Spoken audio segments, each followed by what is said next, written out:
종목에 대한 다양한 고민을 시원하게 해결해보는 시간 주템 콜콜콜. 안녕하세요. 전 진행의 아나운서 김민주입니다. 오늘은 K반도체에 이어 K뷰티의 상승세가 눈에 띄는 하루입니다. 국내 증시 순환매가 돌고 있는 시장 속에서 이제 수출의 증가세와 호실적 두 가지 긍정적 모멘텀을 가진 화장품주가 새로운 주도주로 부상을 하고 있는데요.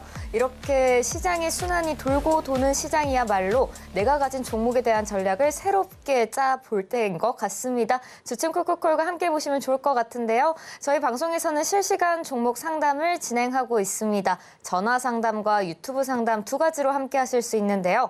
전화 상담은 0231532641번으로 전화 주시면 되고요. 유튜브 상담은 채팅창에 보유하고 계신 종목명과 매수가, 비중과 고민까지 남겨주시면 저희가 도와드리고 있습니다. 상담은 선착순으로 진행되니까요. 빠르게 신청해 주시면 또 좋을 것 같습니다. 그럼 오늘 함께해 주실 전문가님 한번 모셔보도록 하겠습니다. 문현진 전문가님 나왔습니다. 전문가님 안녕하세요. 안녕하세요. 네, 전문가님 오늘은 또 코스피가 올라가지고 있네요. 반등해주고 있는데 지금 시장 이제 순환매가 또 새로운 업종도 또 눈에 띄게 올라가고 있고요. 지금 시장 순환매가 이렇게 돌아가고 있다라고 보면 좋을까요? 네, 그건 뭐 돌고 있는 건 한참 됐다고 보면 될 것 같고요. 특히나 코스피가 버텨야 이제 순환매가 제대로 돌기 시작합니다. 그러니까 지수가 계속 빠져내려가게 되면 우리가 이런 말 많이 하잖아요. 올라갈 땐 같이 안 가더니 내려갈 땐 같이 가네 이런 이야기를 많이 했잖아요. 네. 지수가 내려가게 되면 이 증권사부터 해서 투자자산운용사부터 해서 많은 기관들이 일괄 매도를 해버려요. 이제 리스크 관리를 하기 위해서 지수가 뭐 1% 빠지면 전체 비중의 몇 %씩 뭐 자동 매도를 해버리거든요. 종목도 워낙 많다 보니까 프로그램으로 팔아버립니다. 그러니까 그런 식으로 빠질 때 같이 빠져버리는 현상이 나타나다 보니까 사실 지수가 이제 밀려버리게 되면은 올라가려고 했던 다른 순환매 종목들도 올라가지 못하고 밀려버리게 되는 거죠. 이제 그런 현상들이 나오지 않게 하기 위해서는 사실 이제 삼성전자, SK하이닉스가 이제는 그만 빠질 때가 됐다 이렇게 생각하시면 되고요. 이제 코스피 차트만 모양만 보더라도 오늘 코스피가 4.4%대 이렇게 올라가는 모습이고 뭐 코스닥 같은 경우도 좀 밀리는 그림으로 진행이 되고 있는데 한 그래도 많이는 안 밀리고 0.1-2%대 이렇게 밀리고 있는 모습인 것 같습니다. 근데 어쨌든 코스피 같은 경우가 이렇게 쌍바닥을 그리면서 올라가주는 모양새가 나와줘야지만 주가가 상향으로 크게 갈 수 있는 분위기가 만들어지거든요. 그래서 이제 그런 분위기가 만들어지려면 오늘 양봉 유지하는 것이 좀 중요하다라고 보시면 되고요. 이 양봉으로 유지가 되는 이 과정 속에서 더 올라갈 수 있습니까? 라고 물어본다면은 사실상 이게 더 가려면은 뭐 좀 시간이 좀 걸린다라고 생각을 하시면 될 것 같아요. 왜냐하면 이 쌍바닥을 그린다라고 했을 때 이 쌍바닥의 고점을 뚫어야지만 위쪽으로 치고 올라가는 그림이 나올 수 있다 이렇게 이해하시면 될 것 같습니다. 지금 통신 환경이 좀 좋지 않아서 차트가 나오질 않고 있는데요. 어쨌든 이 쌍바닥을 그리게 될 때는 쌍바닥의 고점을 뚫어야지만 위쪽을 더 많이 올라갈 수 있는 그런 흐름이 나오기 때문에 삼성전자, SK하이닉스가 이제 좀 뚫고 올라갈 때가 됐다 생각이 들고요. 지난번에 내가 이렇게 매수를 지난 목요일 그러니까 지지난주 목요일에 내가 매수를 했어야 됐는데 제일 저점에 샀어야 됐는데 못 샀다 하시는 분들이 분명히 있을 거란 말이죠. 그런 분들은요. 사실상 이게 앞으로 어디까지 올라갈 건가에 대한 이제 생각을 하시기보다는 지금 언제 사야 될까에 대한 고민을 좀 하셔야 될 것 같아요. 지금은 그때 사셨던 분들 또는 저가에 좀 이렇게 매수를 잘 하셨던 분들 입장에서는 수익률을 키워나가는 방향으로 좀 생각하시기 때문에 홀딩해서 가져간다라고 보시면 될 것 같은데 지금 이제서야 사시려고 하시는 분들은요. 올라오지 않은 종목을 좀 사시는 것이 좀 중요하다라고 생각하시면 됩니다. 지금 이제 셀트리온 같은 경우도 그렇고 뭐 카카오도 그렇고 아모레퍼시픽도 그렇고 오늘 뭐 K뷰티 이야기 나오고 있지만 사실 저평가되어 있던 종목들이 올라가고 있는 거거든요. 실적은 좋지만 올라가지 못한 기업들이 올라가고 있다 이렇게 생각하시면 됩니다. 이제 그런 기업들이 지금은 우상향을 하고 있는데 이제라도 살까라고 물어보게 된다면은 사실 저가 대비해서는 적게는 10몇 %대, 많게는 한 30%대까지 이렇게 올라와 있는 상황이에요. 그렇기 때문에 이렇게 많이 올라온 종목들을 지금에서 따라붙는 형태 느낌보다는 어차피 돈은 돈단 말이죠. 지금이야 뭐 K뷰티 또는 반도체 또는 또 뭐 우리 제약 바이오 이렇게 움직이지만 다양한 섹터들이 또 움직일 수 있기 때문에 아직까지 올라오지 않은 그리고 빛을 보지 않은 이런 기업들을 좀 모아가는 게 어떨까 싶습니다. 뭐 제약 바이오야 제가 뭐 항상 좋다 말씀드렸기 때문에 미리 사셨던 분들은 이제 홀딩해서 수익률을 키워나가는 관점으로 보시면 될 것 같고 AI 소프트웨어 관련주들도 카카오는 좀 많이 올라오긴 했으나 아직도 싼 편이고요. 네이버 같은 경우는 아직까지 저점에 잘 내려와 있다 보니까 여전히 공략 가능한 시점이 아닐까 생각이 듭니다. 뭐 그 외에도 다른 섹터를 보게 된다면은 이제 뭐 K뷰티 화장품 화장품 관련주들도 충분히 올라갈 수 있는데 식품들도 올라갈 수 있다라는 거죠. K뷰티가 이너뷰티도 있는 거고 그리고 우리가 먹는 것들, 음식거리들도 상당히 매력적이잖아요. 그래서 K식자재 관련주들도 좀 관심 있게 볼 필요가 있지 않을까 싶고요. 그 외에도 사실은 게임 관련주도 우리가 조금 무시할 수가 없습니다. 오늘 펄어비스가 급락이 나왔는데요. 사실 그런 게 매수할 만한 타이밍이다 보시면 됩니다.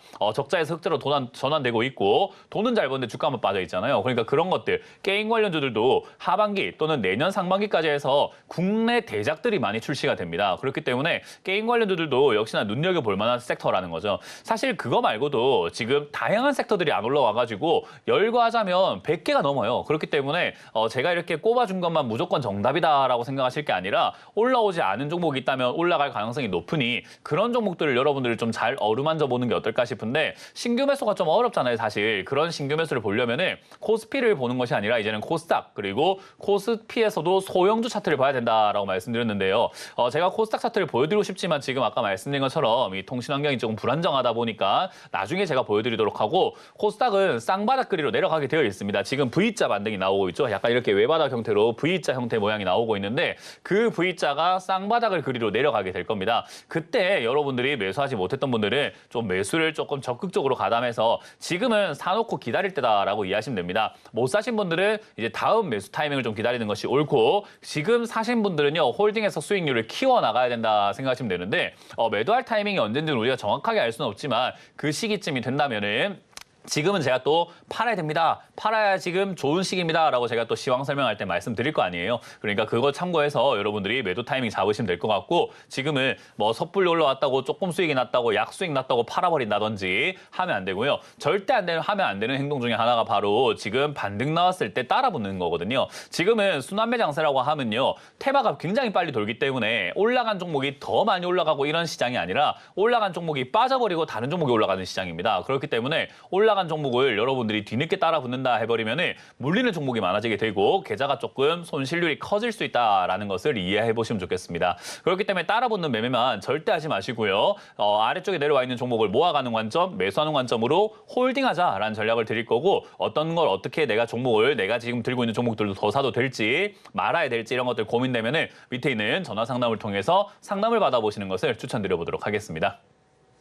네, 전문가님께서 지금 눈여겨보면 좋을 섹터와 함께 그리고 종목까지 좀 함께 언급해 주셨고요. 지금 시장에서 어떠한 자세로 투자를 해야 하는지도 말씀해 주셨습니다. 참고해 보시면 좋을 것 같고요. 그럼 내가 보유한 종목은 또 어떤 전략을 세워가야 하는지 궁금하신 분들 많으시죠? 상담을 통해서 함께 하실 수 있습니다. 함께 하실 수 있는 방법 큰 화면으로 보고 오도록 하겠습니다.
네, 네, 전문가님의 조금 전에 시황 설명에서 이제 차트가 보여지지 않았다 보니 전문가님께서 한 번 더 조금 더 자세하게 설명해 주고 싶다고 하셔서요. 전문가님 한번 연결해서 다시 한번 시황 설명 조금 더 자세하게 들어보도록 하겠습니다. 전문가님 준비되셨을까요? 아, 예, 예. 네, 부탁드리겠습니다. 자, 일단 아까 제가 말씀드렸던 이 쌍바닥에 대한 이야기 해드렸는데 이제 코스닥 차트 모양을 제가 보면서 말씀드리고 싶다 했잖아요. 이 코스닥을 보시게 되면은 지금 이렇게 올라오는 모습으로 지금 계속 진행이 되고 있습니다. 근데 우리가 이게 힘이 넘쳐나면요. 우리가 사람은 운동할 때도 그렇거든요. 힘이 넘치면은 위로 막 솟구쳐 올라갈 텐데 요즘 차트 모양을 보시게 되면은 주춤주춤하면서 단봉으로 지금 이렇게 못 올라가는 모습들이 서서히 나오기 시작하잖아요.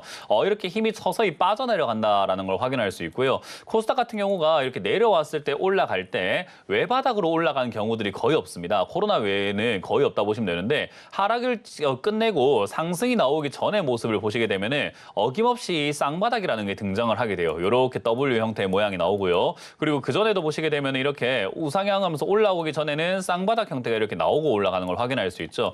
코로나는 이제 특수 상황이었기 때문에 이렇게 한번 밑으로 내려갔다가 V자 형태로 바로 올라가는 형태가 되었지만은 그러한 특수한 형태를 빼고는 거진다 이렇게 쌍바닥을 그리로 한번 내려갔다가 올라가는 게 정석입니다. 그러니까 이제 올라왔다고 해가지고 지금 따라붙는 형태로 매매 들어가시게 되면은 쌍바닥 때 물려가지고 내가 뭐 잘 버티거나 어차피 빠질 거 알고 내가 삽니다라고 하고 내가 감수할 수 있는 분들이 아니라고 한다면은 사실 지금 사셨다가는 물리기가 거의 쉽다 보시면 되고 물렸을 때 내 마음가짐 자체가 나는 빠져도 상관없어. 그냥 지금 내가 사고 싶으니까 살래. 라는 관점으로 들어가신 게 아니라면은 빠져내려갔을 때 손절할 가능성이 상당히 높아진다라고 생각하시면 되거든요. 그렇기 때문에 우리가 매수에 들어간다고 한다면 쌍바닥 때 사는 게 옳다라고 생각하시면 되고요. 이 쌍바닥이 저점, 지난 전저점까지 다시 내려갈까요? 라고 한다면은 그렇지 않을 가능성이 좀 있어 보입니다. 왜냐하면 지금은 순환매 테마가 돌기 시작했고 시장 자체의 돈의 액수라고 하죠. 유동성이 너무나 크다 보니까 돈이 많아서 올릴 때 힘이 굉장히 강하고 내려갈 때 방어하는 능력이 좀 강하지 않을까라고 생각을 해볼 수 있을 것 같아요. 거기다가 지금 레버리지 같은 경우도 단일 종목 레버리지가 시장을 흔든다라는 이야기를 했었는데 그 단일 종목 레버리지가 지금은 시장 전체의 그 거래 대금이 지난달에 비해서 10분의 1 토막이 나버린 상황이잖아요. 그러니까 거래 대금이 굉장히 많이 줄었기 때문에 시장을 교란시킬 정도의 능력은 되지 않을 것 같다. 9월 달 되면 또 거래 대금도 더 줄어들 가능성이 높겠죠. 규제가 더 세질 거니까요. 그렇기 때문에 그런 것들을 감안해 본다면 이제 변동 자체는 좀 줄어들 수 있겠고 상승하려고 하는 탄력 자체는 늘어나 있는 상황이 지금 현 시장으로 우리가 예상을 해볼 수 있습니다. 다만 변수라고 한다면은 이제 8월 달에 금리 인상이거든요. 7월에 금리 인상을 했는데 이제 8월 금융통화위원회에서도 금리 인상을 할 가능성이 높다라고 보고 있는데 금리 인상이 뭐가 문제가 되냐면요. 요즘 부동산 말 많잖아요. 정책도 지금 말 많고 굉장히 이제 뭐 우리 국민들이도 부동산에 대해서 굉장히 이렇게 예민한 상황인데 금리가 올라가게 되면 이거 빚을 내 가지고 투자하신 분들이 버티기가 좀 어려워지기 시작하거든요. 그렇다고 해서 내가 힘들게 마련한 이 집을 사자마자 팔아낼 것인가 하면 그렇지는 않습니다. 현금화하는데도 오래 걸리고 매도하는데 이 정말 굉장히 많은 작업들이 필요하잖아요. 절차가 굉장히 까다롭다 보니까 현금화하기가 좀 어렵다는 거죠. 그럼 금리가 올라갔을 때 이걸 버티기 위해서 집을 산 사람들이 버티기 위해서 뭐부터 팔아낼까라고 한다면은 현금화가 빠른 주식부터 팔아내는 경향이 있다라는 겁니다. 그래서 이렇게 금리 인상을 하게 되었을 때 부동산 시장에 악영향을 주게 될 건데 그 악영향을 주기 전에 선반영되는 것이 바로 주식시장이라는 겁니다. 그래서 이 금리 인상이라고 하는 이 하나의 키워드를 우리가 조금 관심 있게 볼 필요는 있겠지만 어쨌든 차트적으로 봤을 때는 쌍바닥 그릴 때 사는 것이 좋고 지금은 반등이 나가는 순환매가 돌 것이기 때문에 어쨌든 요 내려왔을 때 매수하는 게 좋다. 그래서 전저점일지는 모르겠으나 일단은 빠져내려가는 걸 보고 매수하는 게 좋은데 적어도 750포인트 선부터는 매수한다라는 관점으로 잡고 대응하시는 게 어떨까 이렇게 차트를 보면서 제가 설명해드리고 싶었으니까 확인 꼭 해보시길 바라겠습니다. 네, 아무래도 차트와 함께 시황 설명을 들으니까 더 이해도 쉽고 귀에 쏙쏙 들어오는 것 같습니다. 전문가님의 자세한 설명 굉장히 감사하고요. 자, 시장에 대한 공부가 있어야지 내 종목 관리도 훨씬 수월하니까요. 우리 시청자분들도 참고해서 대응해 보시면 또 좋을 것 같습니다. 자, 그럼 저희는 기다리고 계신 시청자님 또 한번 만나보도록 해야겠죠? 시청자님 안녕하세요. 안녕하세요. 네, 반갑습니다. 반갑습니다. 네, 시청자님 어떤 종목 고민이실까요? 저는요, 제일 애미기는 주식인데요. 삼성중공업이요. 삼성중공업, 그럼 매수가와 비중은 또 어떻게 되고 있습니까? 30%인데 27,000원이요. 35,000원에 팔아가지고 산지 네. 27,000원에 다시 샀던 거예요. 아, 그렇군요. 다시 들어가셨군요. 네. 알겠습니다. 그럼 참 27,000원에 다시 매수해서 또 수익 볼 수 있었으면 좋았을 텐데 이게 참 내려가서 속상하고 답답하네요. 네.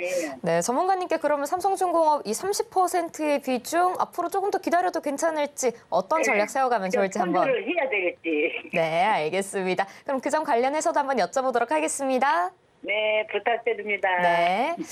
전문가님, 사실 이제 내가 한 번 수익을 내면은 또 그 종목으로 한 번 더 수익을 보고 싶거든요. 이게 우리 전문가님께서 뭐 한 번 더 들어가는 거 좀 위험하다고 얘기도 해주시기도 하지만 사실 네.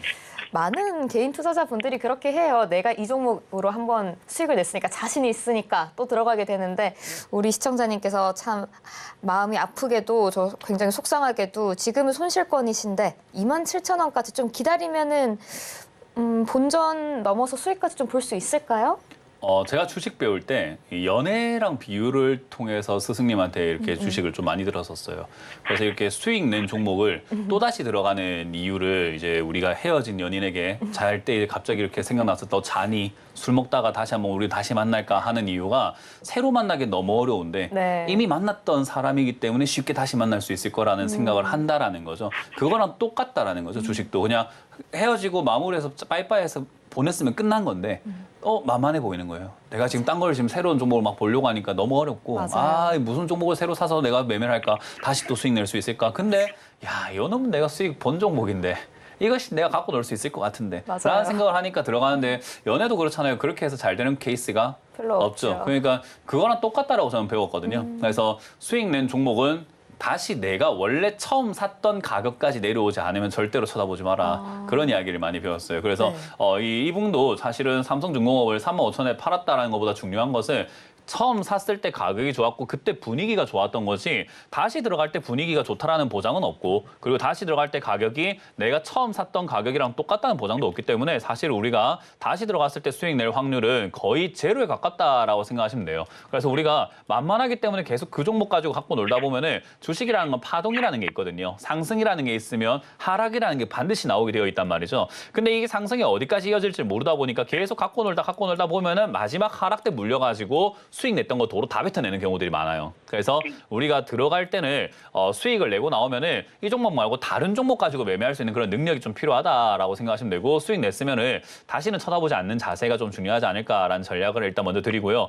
일단 삼성중공업은 아까 그 질문하실 때도 말씀하셨지만 손절할 거다라고 말씀하셨는데 맞습니다. 손절을 일단은 목표로 잡는 것이 맞을 것 같고요. 상승이 끝났거든요. 상승이 끝나면은 아무리 실적이 좋은 기업도 잘났다고 하는 기업들도 하락세로 어쩔 수 없이 접어들게 됩니다. 그래서 이 하락세가 들어간다는 것은 지금처럼 계속 빠지는 게 아니라 반등을 주면서 빠지게 되어 있어요. 계속 골짜기를 만들거든요. 그래서 이번에도 골짜기 만들 가능성이 높다라고 보면 되고 지금 이제 삼성전자, SK하이닉스가 반등이 좀 나가려고 하는데 반도체가 올라간다의 의미를 두지 마시고 대형주가 올라간다의 의미를 좀 두시면 될 것 같아요. 그래서 대형주들 중에서도 이렇게 우상향하면서 같이 올라왔던 삼성전자, SK하이닉스 올라올 때 나도 으쌰으쌰 보태가지고 지수 올리는데 나도 조금 역할 한번 해볼래요 했던 그런 기업들이 올라와가지고 다시 반등을 만들어내는 경우들이 많거든요. 그래서 그렇기 때문에 이번에 반등이 좀 나올 가능성이 높다라고 보면 되고요.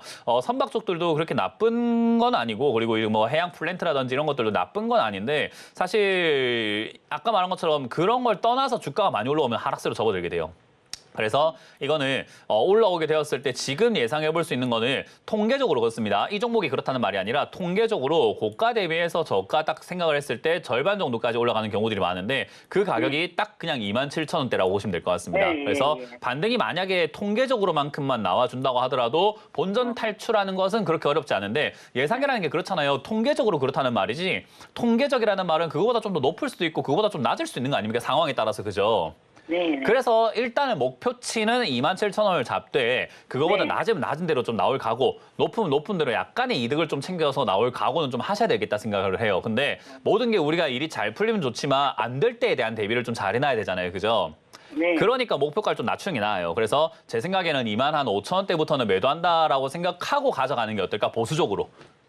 그래서 그렇게 전략을 짜고 이번 반등 때 25,000원부터 27,000원쯤 올 때 매도를 언제든지 할 수 있는 그런 자세로 가져가 보시는 게 어떨까 싶고요. 25,000원에서 7,000원 올라올 때 시장 대비해서 얘가 갑자기 강하게 올라갈 수도 있거든요.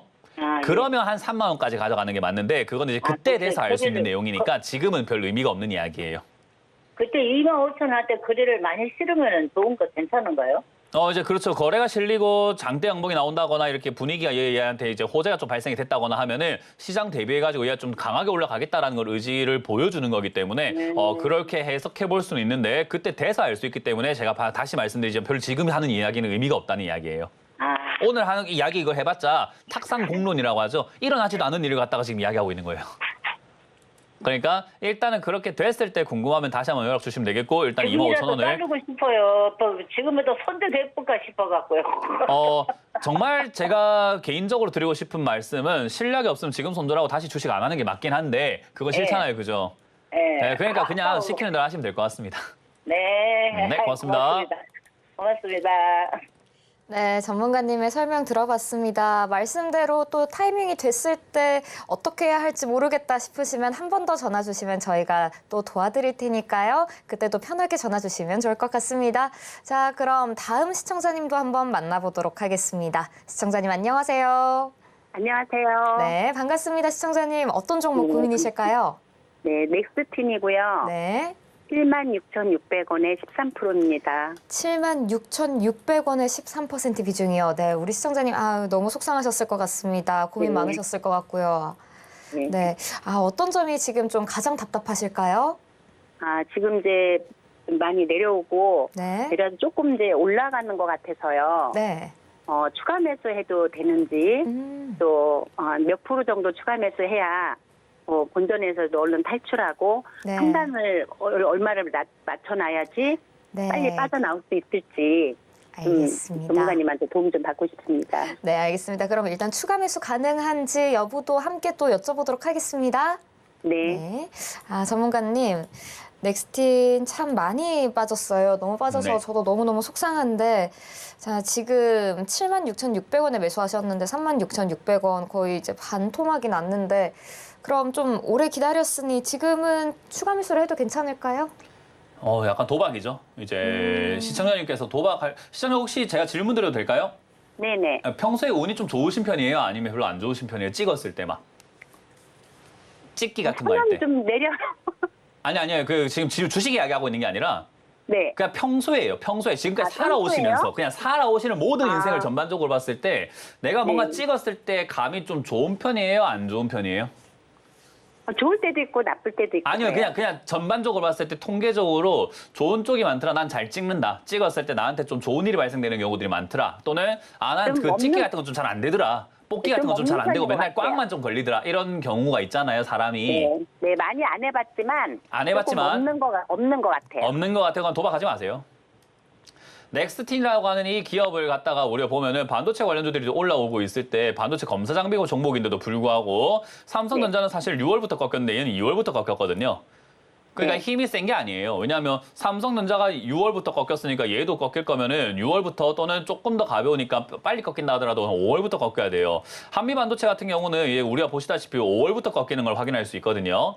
근데 얘도 반도체 검사 장비 쪽이고 이렇게 하지만은 얘는 지금 2월부터 꺾여 있어요. 그러니까 이미 얘는 체력이 훨씬 안 되는 기업인 거예요. 그럼 왜 그런가를 살펴보게 되면 지금 이제 다른 반도체 장비 업종 중에서 잘 버텼던 기업들은 실적이 좀 나오고 있는데 얘 같은 경우는 보시다시피 지금 이 돈을 벌고 있다가 적자가 나기 시작을 했거든요.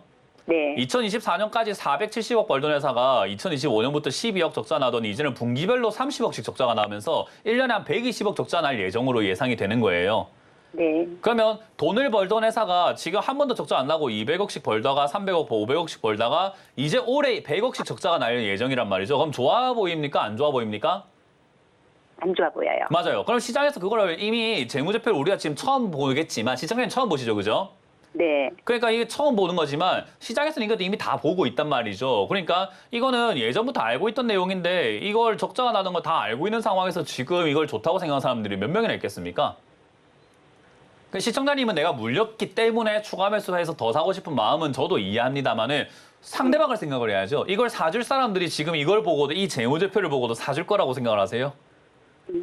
지금 이게 매출도 100억대에서 150억 그리고 올 1월에는 그 1분기에는 70억대로 매출도 줄었거든요. 네. 그러면 전반적으로 봤을 때 좋은 상황이 아닌데 이걸 누군가가 사줘야 더 이상 주가는 안 내려가고 올라갈 거 아니에요, 그죠? 네. 근데 지금 누가 사줄 건데요, 이거를? 그러니까 그럼- 굳이 지금 내가 매수할 이유가 별로 없어 보이는 거죠. 그래서 아. 추가 매수를 하는 데 있어가지고는 앞으로 올라갈 메리트가 높고 상품 가치가 좀 있는 걸 내가 더 사는 게 맞는 건데 상품 가치가 그렇게까지 좋아 보이진 않잖아요. 근데 이제 얘가 이제 중국 쪽으로 수출을 하고 있다라는 이야기가 들려오기 때문에 중국이 최근에 반도체 산업에다가 투자를 많이 하겠다라고 했거든요. 네. 그런 뉴스가 진짜로 얘가 현실성 있게 엮여가지고 지금 이제 그럴 수도 있지 않을까 정도지만은 실제로 그렇게 엮여가지고 확실한 어떤 물증이 나오기 전까지는 굳이 추가 매수할 이유는 별로 없어 보인다는 거예요. 아, 지금 최근에 반등 나온 건 시장 반등이지 얘가 좋아서 반등 나오는 건 아니에요. 아, 그래요? 그러니까 이런 것들을 우리가 감안해 볼 때 더 사고 싶은 생각은 전 별로 들지 않고 제가 왜 아까 운이 좋냐라고 물어보냐면은 네. 제가 말한 것처럼 운이 좋아서 중국에서 그 투자한다는 거랑 얘 넥스틴이랑 잘 엮여가지고 뭐 실적이 좀 좋아진다든지 하는 그 운으로 생길 수 있는 현상들이 있을 거 아니에요. 네. 그런 것들을 기대하고 그냥 에라 모르겠다고 지금 여기서 사보는 방법은 있거든요. 네. 근데 평소에 운이 안 좋으시면 그렇게 도박하기도 좀 애매하잖아요, 그죠? 네. 분석을 하지도 않으셨고 재무제표도 안 보셨고 그냥 좋다고 해서 샀는데 그냥 물려있는 상태란 말이죠. 그러니까 지금 여기서 더 일을 키우시는 것보다는 안 하시는 게 좀 낫지 않을까라고 좀 직설적으로 표현을 할 수 있을 것 같습니다. 그러면 추가 매수 하지 말고 그냥 기다릴까요? 네, 일단은 지금 기다리는 게 맞다 생각이 들고 추가 매수할 만큼의 상품 가치가 올라올 때까지는 그때 네. 해도 되니까 그때 나중에 상품 가치가 있다고 생각이 들 때 해도 되니까 지금은 아, 네. 별로 뭐 그런 것도 없는데 굳이 왜 뭐 네. 서두를 그럼 이유가 혹시 없죠? 전문가님 혹시 목표가 지금은 목표가가 있을까요? 없죠. 다시 한번 말씀드리지만은 지금 돈을 벌고 있다고요? 못 벌고 있다고요? 못 못 벌고 벌면 있어요. 주가가 올라가는 게 정상입니까? 내려가는 게 정상입니까? 내려가는 게 그러니까 지금부터 더 내려가도 될 종목이에요. 더 내려가도 아, 이상한 게 아닌 종목이죠. 왜냐하면 돈을 더 못 내려갈까요? 벌잖아요. 네? 더 아니, 내려갈까요? 더 내려가는지는 모르지만 네.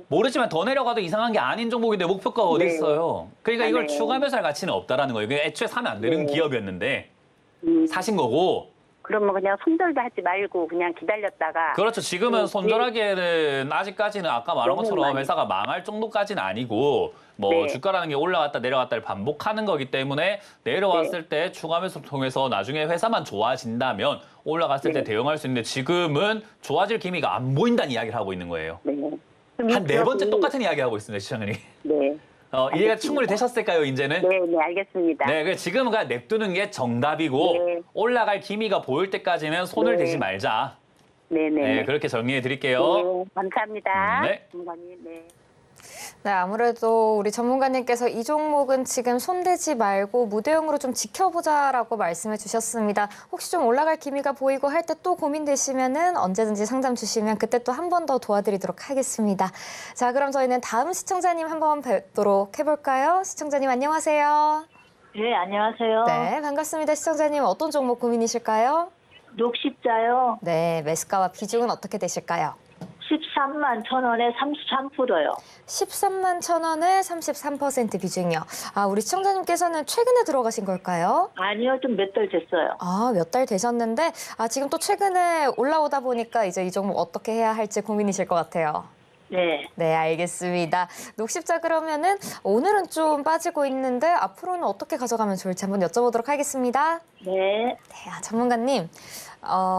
저는 시청자님께서 최근에 들어가셨나 했는데 몇 달 되셨다고 하네요. 몇 달 되셨다고 하는데 오늘은 좀 빠지고 있어요. 그래서 손실권인데 앞으로는 어떻게 가져가는 게 좋을까요?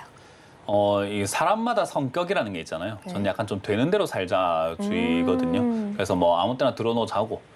아무 때나 땅바닥에 앉고 네. 뭐 지금도 뭐 건물 복도라는데 이런 게 있으면 힘들면 그냥 거기 누워도 되고 그러니까 약간 그렇게 되는 대로 좀 사는 성격이에요. 네. 주식할 때도 그런 성격이 좀 있거든요. 오. 그래서 이 정도쯤이면 싸다 싶으면 대충 사가지고 그냥 기다렸다가 수익 내면 되지 뭐 이런 생각을 한단 말이죠. 그 왜 제가 이런 이야기 하냐면 최근에 이제 저도 회원들에게 이런 강의를 좀 많이 하고 있는데 성격이라는 게 있는 거고 정석이라는 게 있는 거예요. 운전도 정석이 있는 거고 성격대로 운전을 좀 하고 있잖아요, 다들. 주식도 똑같이 성격이라는 게 있는데 제 성격은 지금 이 녹십자 가격이면 충분히 잘 샀다 생각이 들고 이 정도면 싸다라고 생각을 합니다. 여기서 빠지는 건 별로 신경을 안 쓰는 타입이에요, 저는요. 그러니까 이 녹십자라고 하는 이 가격이 지금 굉장히 싼 가격이에요. 우리가 이렇게 주가를 전체적으로 지금 상장하고 난 다음부터 지금까지 쭉 봤을 때 2009년 서브프라임 터진 이후로 지금 요 13만 원짜리까지 내려온 적이 별로 없어요.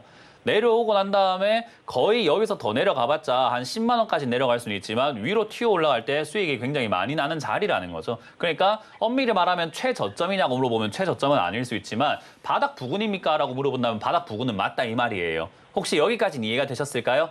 네. 아파트도 고층이 있고 저층이 있는데 저층에 대한 기준은 다 다를 수 있어요. 그러니까 저는 아파트가 한 30층 된다라고 하면은 한 5, 6층이면 저층 아닌가라고 생각을 해볼 수 있는데 어떤 사람은 10층이 하면 저층 아닌가 이렇게 볼 수도 있는 거 아니겠습니까? 그죠?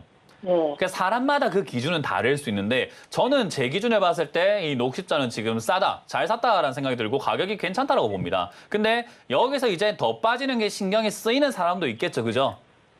그건 이제 본인 성격의 문제인 거지 사실 이게 정석적으로 봤을 때도 싸게 잘 산 자리가 맞다라고 보면 돼요. 제가 한때 한국전력이라는 종목을 좋다고 했던 적이 있었거든요. 그 사람들은 이렇게 많이 올라오니까 좋다고 한 거 아니요. 제가 좋다고 했던 시절이 언제였냐면 2022년, 3년, 4년 이렇게 있을 때 2만 원 이하에 사놓으면 좋겠다라는 이야기 하면서 제가 뭐라고 했냐면 대한민국에 있는 모든 국민들이 한국전력 2만 원에 사놓으면 좋겠다라고 이야기했어요. 2만 원 이하에. 근데 2만 원에 사도 좋다. 2만 원만 되면 사라. 그 밑으로 가면 더 사라. 그냥 막 사라. 2만 원에만 갖고 있으면 수익 날 가능성이 높다라고 이야기했던 종목 중에 하나예요. 방송에서는 쓰면 안 되는 단어까지 썼어요. 거의 무조건 수익 날 가능성이 높다라고 이야기했어요. 근데 그렇게 이야기를 했었던 종목인데 2만 원에 이하로 빠졌을 때 어디까지 빠졌는가 하면 16,000원까지 빠졌어요. 그러면 2만 원 기준으로 봤을 때는 20%나 빠진 거잖아요. 그죠? 네. 근데 어디까지 올라가는가 하면 69,000원까지 올라갔죠. 올라갈 때 수익이 엄청나게 크게 났잖아요. 자, 올라가고 나니까 16,000원이나 2만 원이나 차이가 있어요, 없어요? 딱히 의미가 없잖아요. 2만 원이든 16,000원이든 무슨 의미가 있습니까? 사 놓는 게 중요하지. 네. 그런 개념이에요. 그러니까 녹십자라는 개념도 지금 매수가는요 굉장히 좋아요. 근데 여기서 좀 더 빠지는 걸 괴로워하고 좀 더 싸게 살 거라는 건 최저가를 노리려고 하는 그 욕심이거든요. 근데 우리가 주식하는 사람이라면 최저가는 못 사요. 불가능해요, 그냥. 그러니까 어느 정도 타협을 봐야 되는데 타협 보기 좋은 자리라는 거죠. 그러니까 이건 지금 잘 사놓고 누가 힘든 거냐면 시청자님 본인만 스스로 힘들어하고 있는 거예요. 아니, 좀 그냥 내가 괴로운 올라갔다가- 거예요. 빠졌다고 올라가고 하니까 네. 이게 괴로운 맞아요. 거예요. 괴로운 거. 네. 그러니까 그건 이제 스스로 이겨내야 되고 그걸 이겨내지 못하면은 돈 벌기 힘듭니다, 원래. 그 이제 네. 본인과의 싸움을 해야 되는 자리예요. 잘 산 거 맞고 이 자리에서 매수해가지고 올라갈 때를 노리고 수익 내려고 기다릴 때는 매수가 참 좋습니다. 그리고 실적 나쁘지 않고 지금 제약바이오 분위기 좋기 때문에 모든 삼박자가 다 어우러져 있는데 지금 시청자님은 지금 내가 매수하고 난 다음에 빠졌다고 올라가고 있는 이 모든 일련의 모든 과정이 너무 괴롭다 보니까 본전이니까 지금 팔까요? 라고 물어보고 싶은 거예요. 저는 이게 지금 아까 이야기한 것처럼 괴로우니까 크게 수익 내지 못하고 본전에 팔거나 약간 올라오면 팔아버리는 그 우리 개인 네. 투자자들의 그 안 좋은 잘못된 습관 중에 하나거든요, 그게. 그 왜 그런 맞아요. 습관이 나오는가? 괴로워서 그래요. 그러니까 이거는 스스로 혼자서만 괴롭기 때문에 생기는 문제라서 제가 잘 샀는데 뭐가 문제입니까? 라고 하고 싶은 거예요, 그냥. 네. 그러니까 이건 갖고만 가면 되는 자리고 이런 네. 거에서 우리가 이런 거 약간 올라가고 약간 내려가고 이걸 노리는 게 아니라 뒤에 시세를 노리는 거거든요. 네. 아까 한국전력도 2만 원 이하에 사놓으면 됩니다라고 했을 때 괴로운 사람들은 2만 3천에 팔았을 거 아니에요, 그죠? 네. 근데 6만 원까지 올라가는 걸 왜 2만 3천에 팝니까? 올라가기 시작하면 그걸 즐길 줄 알아야 되는데 내려와 있는 이 과정이 너무 괴로웠던 거예요. 그러니까 에라이 하면서 지겹다 하면서 팔아버리는 건데 그러지 않으려면 그냥 즐기세요. 이거 산 거 잊어버리시고 그냥 뭐 편하게 계시면 됩니다. 녹십자는 올라갈 가능성이 상당히 높기 때문에 올라가게 된다면 여 밑에서 횡보했던 이 고점 자리들 뭐 20만 원대죠. 28만 원에서 20만 원대는 뚫고 올라가는 경향이 많기 때문에 장기로 가져가야 되는 종목이에요. 주식은요. 단기적으로 매매하는 사람들이 돈을 못 벌어요. 길게 보고 투자하는 사람들이 돈을 많이 법니다. 그래서 저는 그냥 여기 시세 잦은 변동이 흔들리지 말고 그냥 홀딩하자라는 의견 드릴게요. 네, 고맙습니다. 네, 잘 이겨내시길 바랍니다.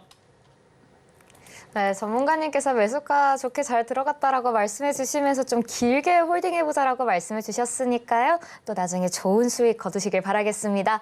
자, 다음 상담 넘어가기에 앞서서 짚고 넘어가야 할 이야기가 있죠. 이번 주 주말에 문현진 전문가님께서 토요일과 일요일 강연회를 준비해 주셨습니다. 일단 어디서 언제 하는지 큰 화면으로 먼저 보고 오도록 하겠습니다.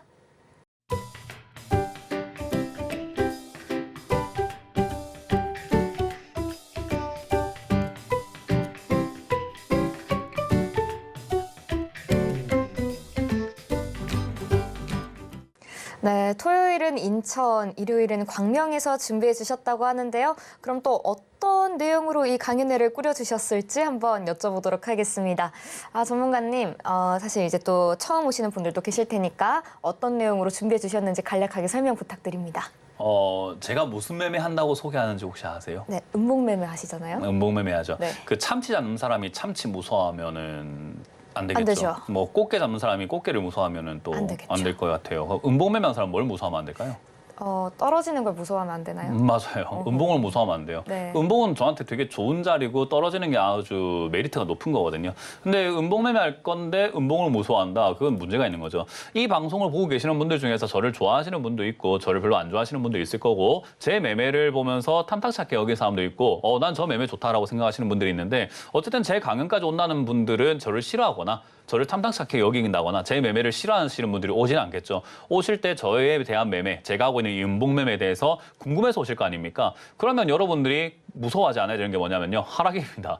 당연히 안 무서워야 되는 거거든요. 근데 그걸 자꾸 무서워하면서 음봉 매매를 하겠다는 건 말이 안 되는 거예요. 그래서 제가 계속 말씀드리지만은 어떻게 하면 되는가를 가르치는 건요. 복잡하기 때문에 한마디로 정의하기는 어렵지만 뭘 하면 안 되는가는 확실하게 알려드릴 수 있다는 거죠. 그래서 강연 오시면은 음봉 매매를 하기 위해서 여러분들이 뭘 하면 안 되는지 도대체 싼 게 뭔지 비싼 게 뭔지를 파악하기 위해서 하면 안 되는 것들이 있습니다. 그런 것들을 제가 이번에 송도에서 그리고 광명에서 알려드리러 갈 거니까 오셔서 좀 배우시기를 추천드려보도록 하겠습니다.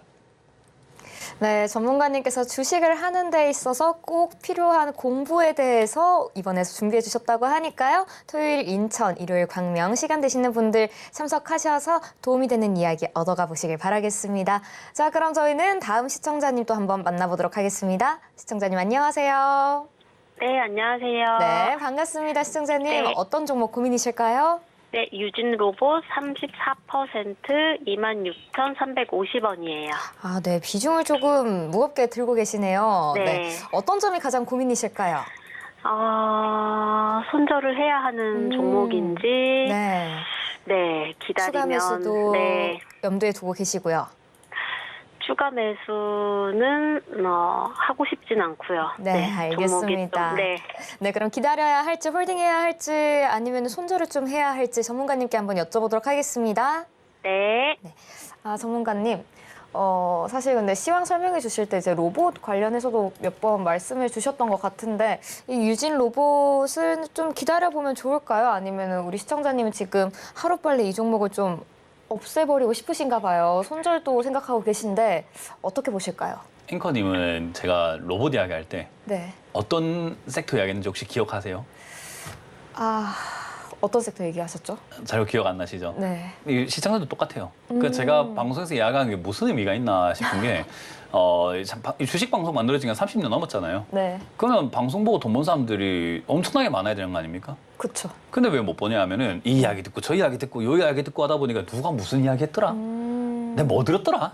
이렇게 되거든요. 네. 그러니까는 뭐 사라 했던 것도 안 사고 팔라 했던 것도 안 팔고 이렇게 되고 저렇게 되고 뭐가 뭐 어떤 전략인지 다 헷갈리는 거예요. 그러니까 저는 방송을 보실 때 중요하다고 생각하는 건 한 사람 방송만 봐라라는 건데 유진 로봇에 대한 개념과 이 유진 로봇에 대한 전략도요. 전문가마다 다 달라요.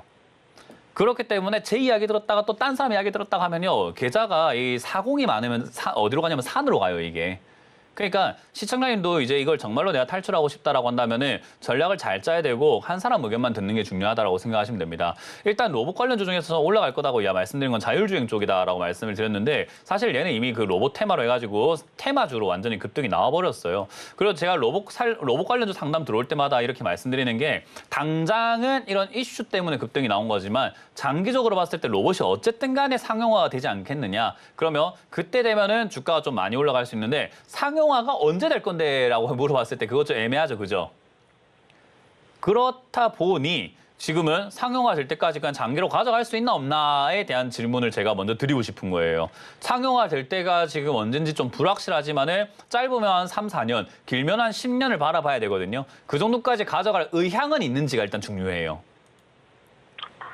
있으세요? 간다고 하면 네, 의향은 있어요. 그때까지 필요한 돈은 아닌 거죠? 그렇진 않아요. 네. 그러면 그냥 가져가시는 게 맞아요. 왜냐하면 너무 비싸게 사셨거든요. 네, 이제 맞아요. 로봇 테마뿐만 아니라 투자라고 하는 건 이런 거예요. 앞으로 로봇이 유망해지겠다. 근데 지금 보니까 싸네? 야, 그러면 사야지. 이게 투자거든요. 네. 근데 유망해지겠다. 와, 지금 보니까 비싸네? 와, 사야지. 이건 아닌 거예요, 원래. 네. 그러니까 이건 잘못된 투자를 했기 때문에 생긴 손실인 그쵸. 거고 물림이고 네. 시간 낭비가 되는 것뿐인 거지. 네. 사실 로봇 산업은 좋습니다. 그래서 떨어졌을 때 사는 건 나쁘지 않은데 대신에 이제 문제는 뭐냐면 로봇 산업이 아까 말한 것처럼 상용화 되기 전까지 돈을 못 번다라는 게 문제거든요.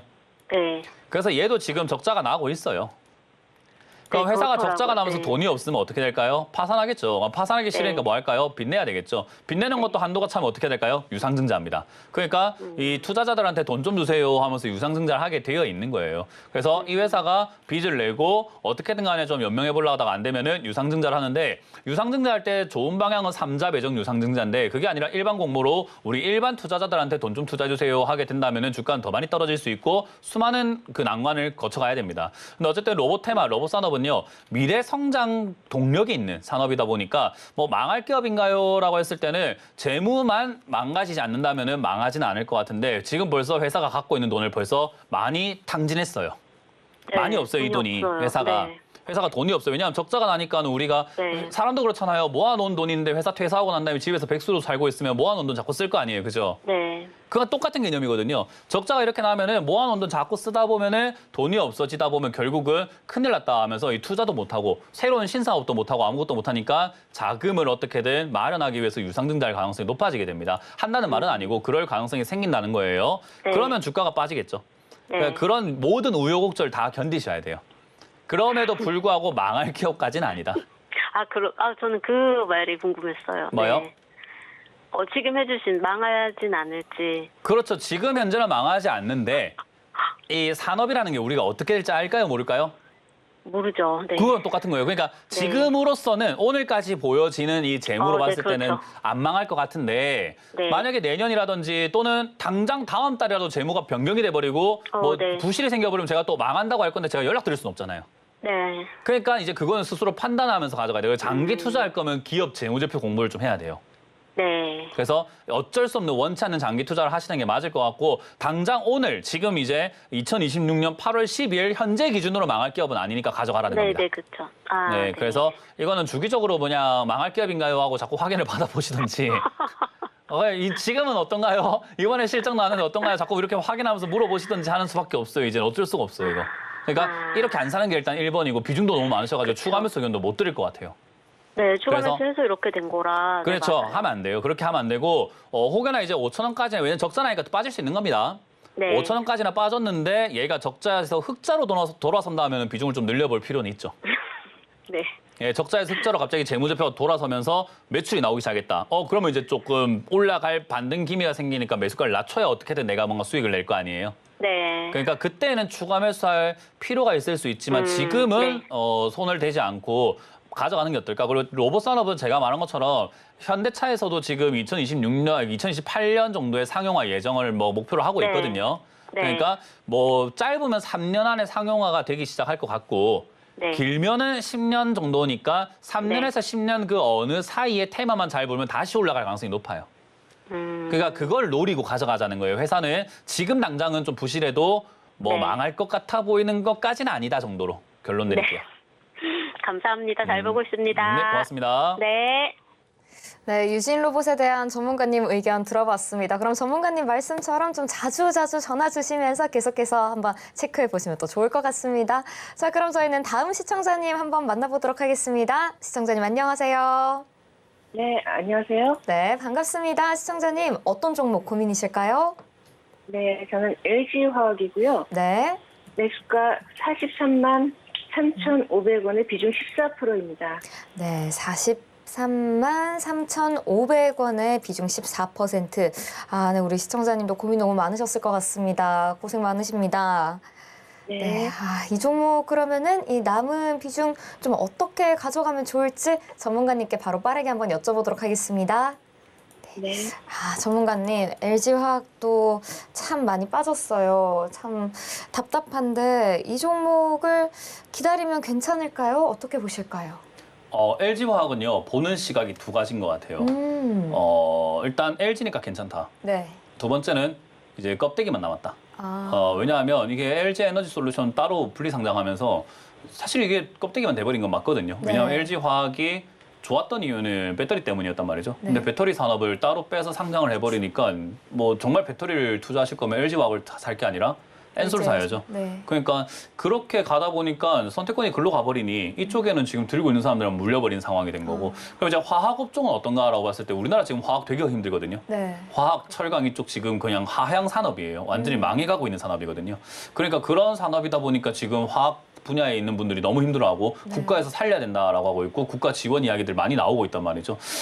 예전에 조선 산업이 약간 힘들었던 시기가 있었는데 그때랑 화학 산업이라든가 철강 산업이 좀 비슷하다 봅니다. 그럼 화학 산업은 이제 우리나라가 앞으로 메리트가 높을까라고 한다면은 사실 높진 않다고 봅니다. 근데 이제 대기업이다 보니까 망할 것 같지는 않고요. 그래서 우리가 삼성중공업도 삼성 엔지니어링도 뭐 예전에 망한다 이런 이야기 나왔었는데 안 망하고 지금까지 살아남아서 주가가 지금 10년 만에 올라오긴 했잖아요. 그런 것처럼 LG화학을 투자하고 계시는 분들은요. 그 정도의 10년 동안 고생할 각오를 하고 가야 되거든요. 근데 고생할 각오 안 하고 사셨을 거 아니에요. 그죠? 그리고 누가 10년 동안 고생할 각오를 하고 삽니까? 그렇게 하는 사람 없잖아요. 그래서 LG화학도 지금 사실은 적자가 좀 나고 있는 상태에서 흑자로 좀 돌아서고 있고 그런 과정들을 생각하고 배터리 산업에 대한 냄새가 아직까지 빠진 건 아니다 보니까 아예 끝난 건가 하면은 테마성으로 이따금씩 반등은 나갈 가능성이 높고 상승은 나올 가능성은 높지만 장기적으로 봤을 때 우상향을 노렸을 때는 별로 좋지 않아요. 그러니까 끌고 가면 끌고 갈수록 좋냐라고 물어봤을 땐 그건 아닐 것 같다라는 거죠. 그렇기 때문에 비중 14%도 지금 좀 많은 편이긴 하고 고점에서 나왔기 때문에 별로 안 좋은 상황이긴 해요. 근데 이제 비중이 많음에도 불구하고 2차 전지 쪽이라든지 배터리 쪽이 아직까지 움직일 경향이 있다 보니까 얘가 그쪽에 있어가지고 테마성이 좀 약해졌긴 했지만 그럼에도 불구하고 매수가를 좀 낮출 필요가 있지 않을까. 그래서 혹여나 20만 원 초반까지 내려가게 된다면 20만 초로 간다면 25만 원 이하, 23만 원 이하까지 내려간다면 비중을 약 한 20%에서 25%까지 늘리는 전략을 드릴 거고요. 그렇게 해가지고 반등 나올 때 LG화학은 정리하시고 배터리를 정말 투자하실 거면 정말 배터리 기업을 투자하시던지 아니면 화학업종은 별로 장기적으로 봤을 때 별로 좋지 않으니 얘는 지금 둘 다 안 좋은 냄새만 묻어있는 종목이라고 이해하시면 될 것 같습니다. 이해가 되셨나요? 네, 이해가 됐는데요. 제가 이거 20년도에 매수를 시작해서 30만 원대 후반부터 시작해서 쭉 중장기적으로 하려고 20년 전에 샀다고요? 2020년도. 2020년에 샀다고요? 그러니까 네. 그때 에너지 솔루션에서 상장하기 전, 그러니까 네, 분리하기 맞아요. 전에 샀는데 어쨌든 그때 100만 원까지 올라갔는데 안 판 거잖아요. 그죠? 네, 저는 중장기적으로 적금처럼 하려고 중장기적으로 했던 가져가려 부분이라. 했는데 엔솔을 상장을 따로 시켜버렸잖아요. 그러니까 투자자들이 기만한 네네. 회사라니까요. 네네. 그러니까 LG 화학이 배터리 때문에 올라간 거였어요. 그 당시에. 네. 그러면 이 회사가 배터리 분리 안 했어야죠. 그럼 중장기로 네네. 가져갈 수 있는데 배터리 뺐잖아요.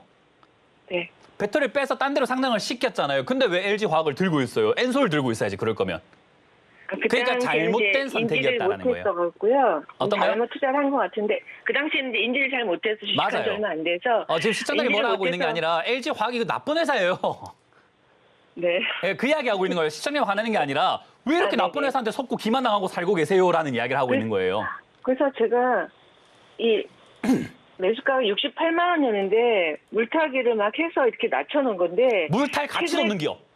그러니까 근데 빨리 나오려고 하다 보니까 물타기도 잘못한 것 같아요. 맞아요. 잘못했어요. 근데 제가 그래서, 말씀드린 것처럼 네. 이유 막론하고 지금까지 무슨 투자하셨고 무슨 생각했는지를 막론하고 지금 다 제가 결론 내드렸죠. 그죠? 네. 네, 그렇게만 생각하시면 돼요. 뭐 많이 답답하고 괴로우신 거 알겠는데 이 회사한테 당하신 거예요. 그런 분들이 지금 전국에 많아요. 근데 20만 원대 중반까지 내려올까요? 글쎄요. 지금 네. 상황이라면 쌍바닥으로 내려가는 게 일반적이기 때문에 지난번에 아. 최근 저점이 22만 원이잖아요. 네네. 그 22만 원까지 내려왔었기 때문에 한번 내려갈 가능성이 높은데 안 내려가면 추가하면서 하지 말라고요. 가치가 없다니까요. 그 정도 아니면은.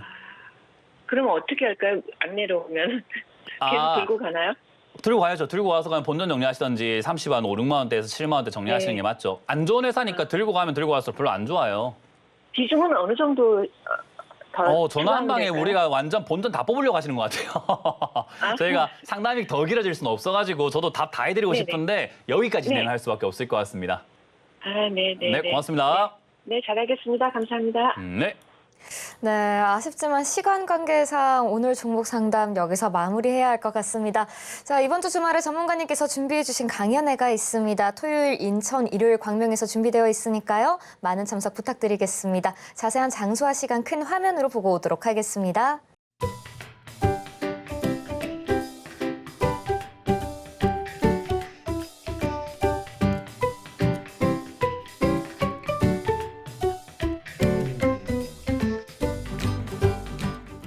네, 강연의 정보 보고 오셨고요. 본 방송에서 제공해드리는 정보는 투자 판단에 대한 참고 자료일 뿐입니다. 해당 종목에 대한 가치와 상승, 하락은 보장하지 않는 점도 참고해주시면 고맙겠습니다. 그럼 오늘도 주챔 콜콜콜과 끝까지 함께해 주신 여러분 고맙습니다.